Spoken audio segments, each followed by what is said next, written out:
చర్చల్లో ఒక నిర్ణయం ఎంత పెద్ద మార్పు తీసుకువస్తుందో చెప్పే ఉదాహరణగా ఈ సంఘటన నిలుస్తుంది.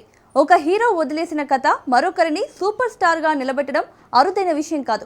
తాజాగా అలాంటి ఓ ఆసక్తికరమైన విషయం మళ్ళీ చర్చలోకి వచ్చింది. మెగాస్టార్ కెరియర్లో మిస్ అయిన ఓ బ్లాక్ బాస్టర్ సినిమా గురించి నెట్టింట పెద్ద ఎత్తున చర్చ జరుగుతోంది.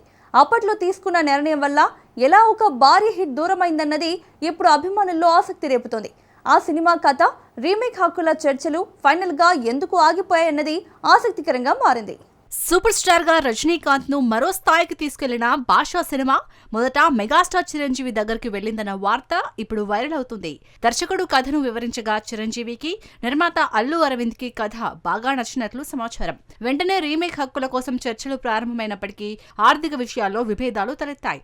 నిర్మాతలు భారీ మొత్తాన్ని డిమాండ్ చేయగా తక్కువ ధరకు ఇవ్వాలని కోరడంతో డీల్ కుదరలేదు. ఈ చిన్న తేడా కారణంగా పెద్ద అవకాశం చేజారిందని చెప్పాలి. తర్వాత అదే సినిమా తమిళంలో ఇండస్ట్రీ హిట్ అందుకొని తెలుగులో డబ్బింగ్ రూపంలో విడుదలైంది.